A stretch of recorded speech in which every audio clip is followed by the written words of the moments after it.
Ruby, the Copycat by Peggy Rathmann. Monday was Ruby's first day in Miss Hart's class. "Class, this is Ruby," announced Miss Hart. "Ruby, you may use the empty desk behind Angela." Angela is the girl with the pretty red bow in her hair. Angela smiled at Ruby. Ruby smiled at Angela's bow and tiptoed to her seat. "I hope everyone had a pleasant weekend," said Miss Hart. "Does anyone have something to share?" "I was the flower girl at my sister's wedding," said Angela. "That's exciting," said Miss Hart. Ruby raised her hand halfway. "I was the flower girl at my sister's wedding too." "What a coincidence," said Miss Hart. Angela turned and smiled at Ruby. Ruby smiled at the top of Angela's head. "Class, please take out your reading books," said Miss Hart. At lunchtime, Ruby hopped all the way home on one foot. When Ruby came back to school, she was wearing a red bow in her hair. She slid into her seat behind Angela. "I like your bow," whispered Angela. "I like yours too," whispered Ruby. "Class, please take out your math books," said Miss Hart. On Tuesday morning, Angela wore a sweater with daisies on it. At lunchtime, Ruby hopped home sideways.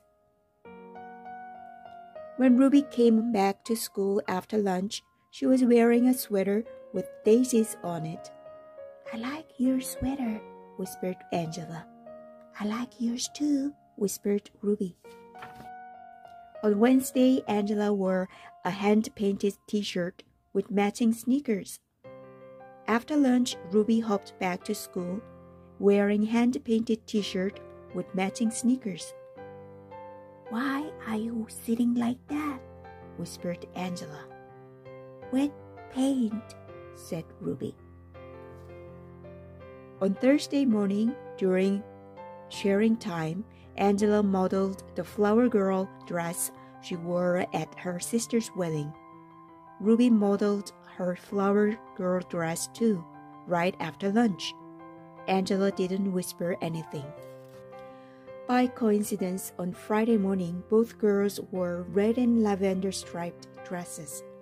At lunchtime, Angela raced home. When Angela came back to school, she was wearing black.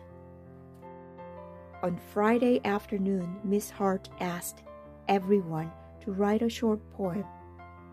"Who would like to read first?" asked Miss Hart. Angela raised her hand. She stood by her desk and read, "I had a cat I could not see because it stayed in back of me. It was a very loyal pet. It said we never really met." "That was very good," said Miss Hart. "Now, who's next?" Miss Hart looked around the room. "Ruby?" Ruby stood and recited slowly. "I had a nice pet who I never met because it always stayed behind me. And I'm sure it was a cat too."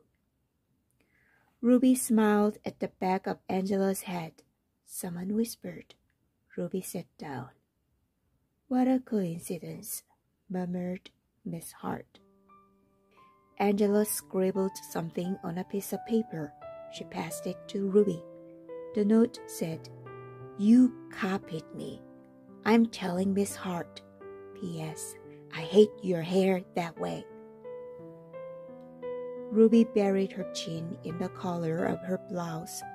A big tear rolled down her nose and plopped onto the note.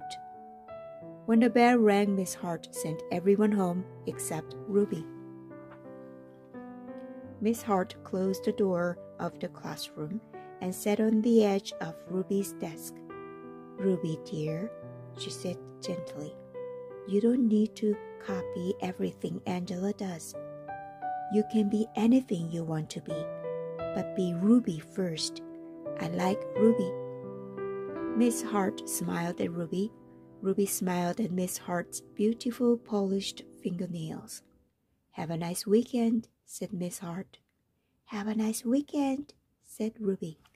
On Monday morning, Miss Hart said, "I hope everyone had a pleasant weekend. I did. I went to the opera." Miss Hart looked around the room. "Does anyone have something to share?" Ruby waved her hand. Glued to every finger was pink plastic fingernail. "I went to the opera too," said Ruby. "She did not," whispered Angela. Miss Hart folded her hands and looked very serious.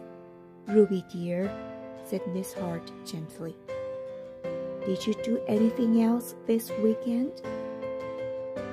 Ruby peeled off a fingernail. "I hoped," said Ruby. The class giggled. Ruby's ears turned red. "But I did. I hopped around the picnic table 10 times. Ruby looked around the room. "Watch!" Ruby sprang from her desk. She hopped forward. She hopped backward. She hopped sideways with both eyes shut. The class cheered and clapped their hands to the beat of Ruby's feet. Ruby was the best hopper they had ever seen. Miss Hart turned on the tape player and said, "Follow the leader. Do the Ruby hop."